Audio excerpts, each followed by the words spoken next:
Originalmente existía una sola iglesia cristiana. La unidad era una preocupación primordial y durante miles de años bastó para mantener a la iglesia unida.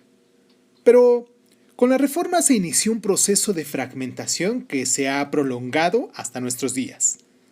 La fundación de iglesias nuevas o desgajadas provocó disputas que en su momento se consideraron profundamente irreconciliables, pero actualmente parecen menores si se las comparan con las raíces comunes que subyacen a muchas de las distintas confesiones. A partir del siglo XX se hicieron tenaces esfuerzos de ecumenismo para promover la reconciliación y la unión de las diversas iglesias. Pero la historia del cristianismo sigue sumando un número pequeño pero evidente de nuevas comunidades. Hoy aquí en Crónica Lunares hablaremos de sectas y ciertos cultos. Yo soy Irving Sun y pues comenzamos. Cierra los ojos, cierra los ojos, cierra los ojos, cierra los ojos. Si escuchas que alguien se acerca, no temas. Todo estará bien.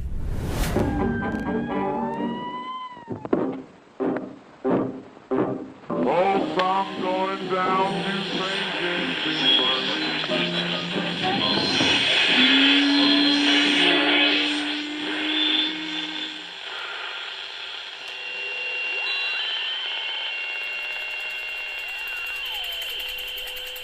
Estás escuchando Crónica Lunares, el lugar donde entra por tus oídos. Bienvenido. La Hermandad de Pridmouth.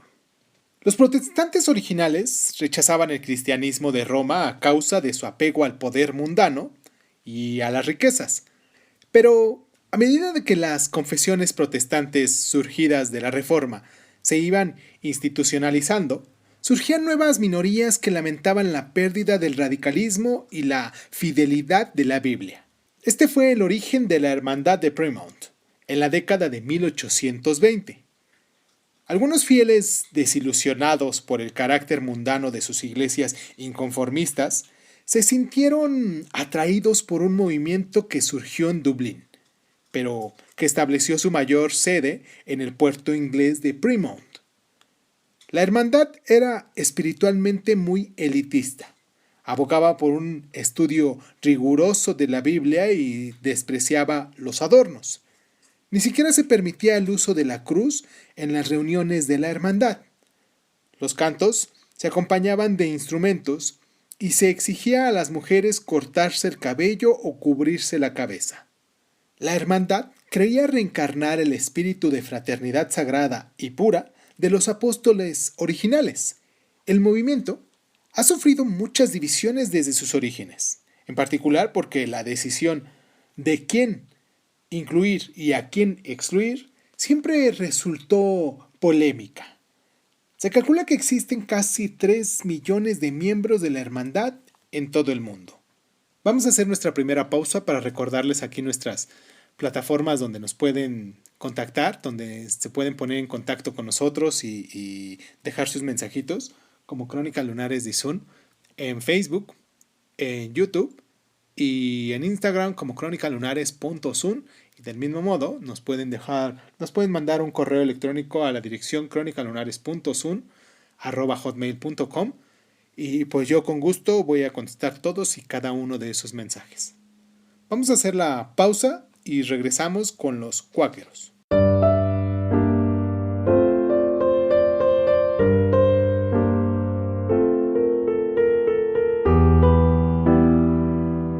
George Fox, un aprendiz de zapatero de Leicestershire, fundó la Sociedad de Amigos, más conocida como los Cuáqueros, en 1652, tras haber intentado infructuosamente encontrar a Dios en todas las confesiones existentes.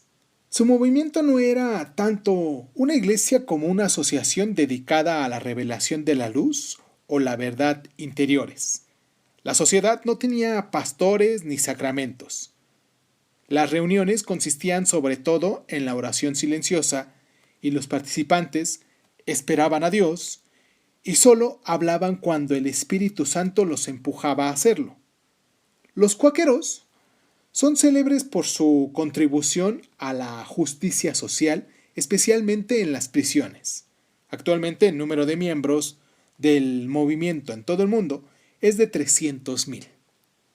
Recuerden que ustedes nos pueden escuchar en las diferentes plataformas que les voy a nombrar a continuación, como puede ser Anchor, como puede ser Breaker Audio, en Google Podcast, en Apple Podcast, en Overcast, en Radio Republic, en Spotify, en TuneIn, en SoundCloud, en YouTube. Y sobre todo me gustaría mucho que se dieran chance de suscribirse a nuestro canal en YouTube y que pues marcaran ahí la campanita, como dicen en casi todos los canales, los que tienen su canal en YouTube, que marquen ahí la campanita para que les lleguen las notificaciones y sobre todo que nos puedan compartir con gente que ustedes consideren que les llamaría la atención este tipo de temas. Vamos a hacer la pausa y regresamos con el Ejército de Salvación.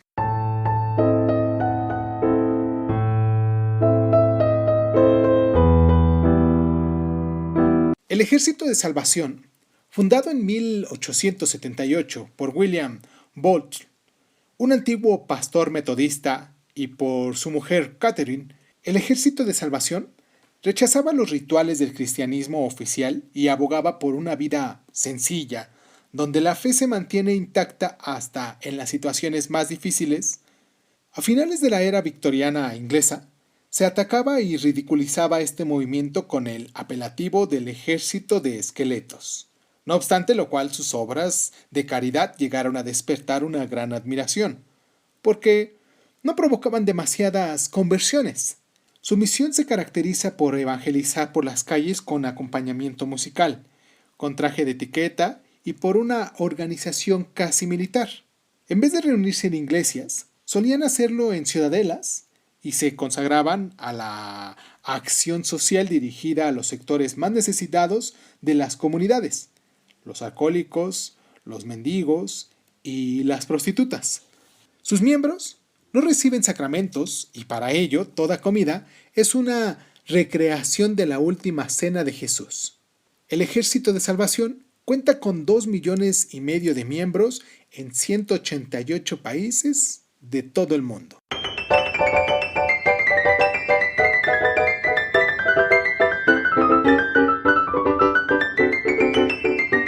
La ciencia cristiana. En su libro de 1875, titulado Ciencia y Salud, Mary Baker Eddy explica cómo durante 50 años había tenido una salud espantosa hasta que se curó al poner toda su fe en Dios. Sus seguidores, los cientistas cristianos, suscribían su convicción de que los humanos son seres más espirituales que físicos, y en consecuencia, su creencia de que solo Dios, no los medicamentos ni los médicos, era la clave para curarse de las enfermedades del cuerpo. Baker Eddy fundó la primera iglesia de Cristo, cientista, en Boston, y en la actualidad existen más de 1,800 ramas de ciencia cristiana en todo el mundo.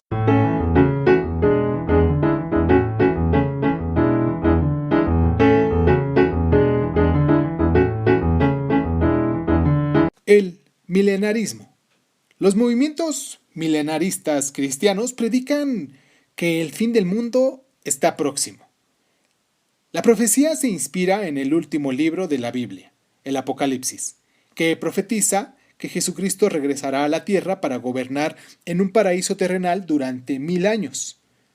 Los Testigos de Jehová, un movimiento fundado en el año 1884, que afirma tener 7 millones de adeptos en todo el mundo, creen que el advenimiento de Jesús es inminente.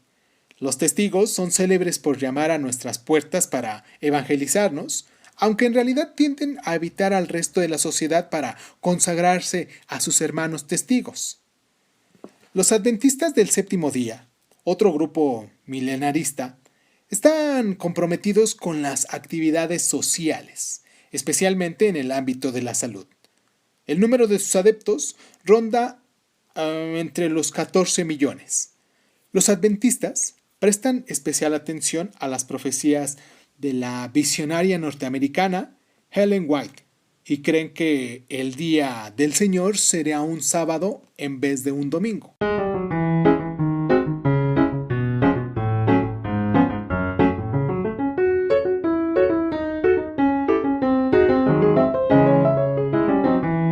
movimiento disidente del cristianismo del siglo XIX fue la Iglesia de Jesucristo del Último Día, fundada por Joseph Smith. En la actualidad cuenta con unos 12 millones de adeptos y tiene sus cuarteles generales en Salt Lake City.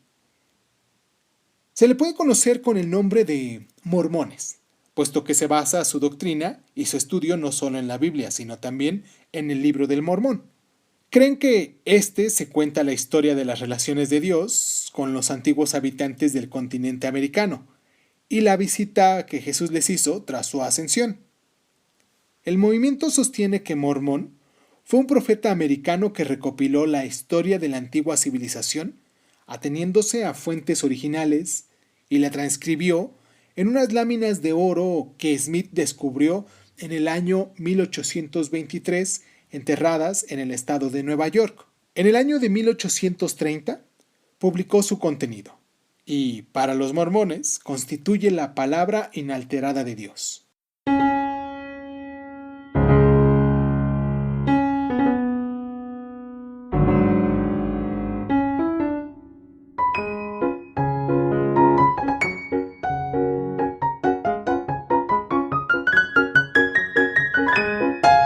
Aunque en su época Ellen White rechazó la etiqueta de profetisa, muchos admiradores, no solo entre los miembros de la Iglesia de los Adventistas del Séptimo Día, sino también fuera de más allá, encontraron inspiración cristiana en sus relatos y visiones. En una de sus visiones más célebres, White vio un grupo de gente que llegaba, guiado por la luz de Jesucristo a lo largo de un peligroso camino que llevaba a la Nueva Jerusalén. Fue una prolífica escritora y también fue predicadora. Sus 40 obras devocionales la convirtieron en la autora de no ficción más traducida de toda la historia. Los asuntos de los que trataba su obra eran sus creencias, el misticismo, la salud y la forma de vida. Fue una entusiasta defensora del vegetarianismo. Aunque originalmente era metodista, terminó cosechando una audiencia propia que, en la década de 1860, se convirtió en el movimiento de adventistas sabalatorios que siguió creciendo hasta formar los adventistas del Séptimo Día.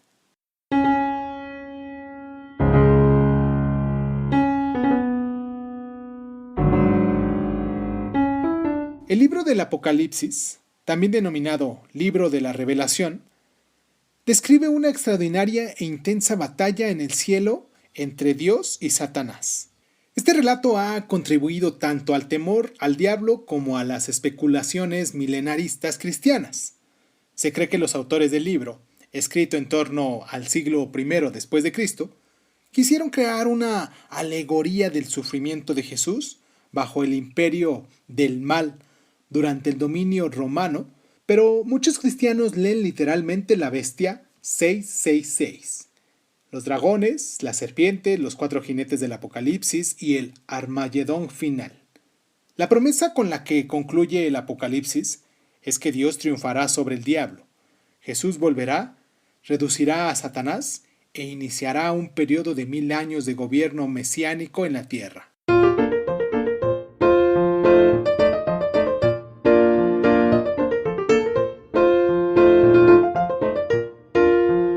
Tres cosas bastan para resumir el modo en el que el ejército opera con los excluidos de los caídos. Primero, la sopa, después el baño y por último, la salvación. William Booth. En 1652 fue la primera reunión de cuáqueros. En la década de 1820 fue el surgimiento de la Hermandad de Plymouth. En 1830 fue la publicación del Libro del Mormón. En 1875, Mary Baker Eddy publica Ciencia y Salud. En 1878 fue la fundación del Ejército de Salvación. Y, para finalizar, en 1884 fue la fundación de los Testigos de Jehová. Esto fue Crónica Lunares, hoy estando a 16 de noviembre del año del Señor 2021. Les mando un abrazo muy fuerte y, como dirían, el 16 de noviembre del 2021 hablamos aquí en Crónica Lunares de sectas y cultos. Espero que lo hayan disfrutado este programa, espero que se encuentren muy bien. Les mando un abrazo muy caluroso, muy fuerte, donde sea que estén, muy espiritual, si lo habláramos de algún modo. Y pues nada, yo soy Irving Sun, esto es Crónicas Lunares, y pues muchísimas gracias por estar.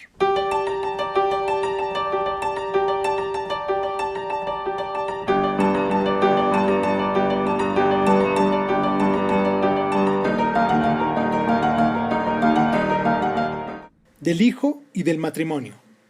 Friedrich Nietzsche. Tengo una pregunta para ti solo, hermano mío. Como una sonda, lanzo esta pregunta a tu alma, para saber lo profunda que es. Tú eres joven y deseas para ti hijos y matrimonio, pero yo te pregunto, ¿eres un hombre al que le sea lícito desear para sí un hijo? ¿Eres tú un victorioso, un domeñador de ti mismo, el soberano de los sentidos, el señor de tus virtudes? Así te pregunto, ¿o habla en tu deseo el animal y la necesidad, o la soledad, o la insatisfacción contigo mismo? Yo quiero que tu victoria y tu libertad anhelen un hijo. Monumentos vivientes debes erigir a tu victoria y a tu liberación. Por encima de ti debes construir, pero antes tienes que estar construido tú mismo, cuadrado, de cuerpo y de alma. No debes propagarte solo al mismo nivel, sino hacia arriba. Ayúdate para ello el jardín del matrimonio. Un cuerpo más elevado debes crear, un primer movimiento, una rueda que gire por sí misma. Un creador debes tú crear. Matrimonio. Así yo llamo a la voluntad de dos de crear uno que sea más que quienes lo crearon. Respeto recíproco llamo yo al matrimonio, entre quienes desean eso. Sea ese el sentido y la verdad de tu matrimonio. Pero lo que llaman matrimonio los demasiados, esos superfluos, ay, ¿cómo lo llamo yo? Hay esa pobreza del alma entre dos. Hay esa suciedad del alma entre dos. Hay ese lamentable bienestar entre dos. Matrimonio llaman ellos a todo eso y dicen que sus matrimonios han sido contraídos en el cielo. No, a mí no me gusta ese cielo de los superfluos. No, a mí no me gustan esos animales trabados en la red celestial. Permanezcan lejos de mí el Dios que se acerca cojeando a bendecir lo que Él no ha unido. No os riáis de tales matrimonios. ¿Qué hijo no tendría motivo para llorar sobre sus padres? Digno me parecía a mí ese varón, y maduro para el sentido de la tierra. Cuanto más vio a su mujer, la tierra me pareció una casa de insensatos. Sí, yo quisiera que la tierra temblase en convulsiones cuando un santo y una gansa se aparean. Este marchó como un héroe a buscar verdades y acabó trayendo como un botín una pequeña mentira engalanada. Su matrimonio lo llama. Aquel era esquivo en sus relaciones con otros y seleccionaba al elegir, pero de una sola vez se estropeó su compañía para siempre. Su matrimonio lo llama. Aquel otro buscaba una criada que tuviese las virtudes de un ángel, pero de una sola vez se convirtió él en criada de una mujer, y ahora sería necesario que, además, se transformase en ángel. He encontrado que ahora todos los compradores andan con cuidado y que todos tienen ojos astutos, pero incluso el más astuto se compra a su mujer a ciegas. Muchas breves tonterías. A eso se llaman entre vosotros amor, y vuestro matrimonio pone fin a muchas breves tonterías en la forma de una sola, y prolonga estupidez. Vuestro amor a la mujer, y el amor de la mujer al varón. ¡Ay! Ojalá fuera compasión por dioses sufrientes y encubiertos, pero casi siempre dos animales se adivinan recíprocamente, e incluso vuestro mejor amor no es más que un símbolo estático y un dolorido ardor. Es una antorcha que debe iluminaros hacia caminos más elevados. Por encima de vosotros mismos debéis amar alguna vez. Por ello, aprended primero a amar, y para ello tenéis que beber el amargo cáliz de vuestro amor. Amargura hay en el cáliz, incluso del mejor amor. Por eso produce anhelo del superhombre. Por eso te da sed a ti, creador. Sed para el creador. Flecha y anhelo para el superhombre. Di, hermano mío, ¿es esa tu voluntad del matrimonio? Santos son entonces para mí tal voluntad y tal matrimonio. Así habló Zaratustra.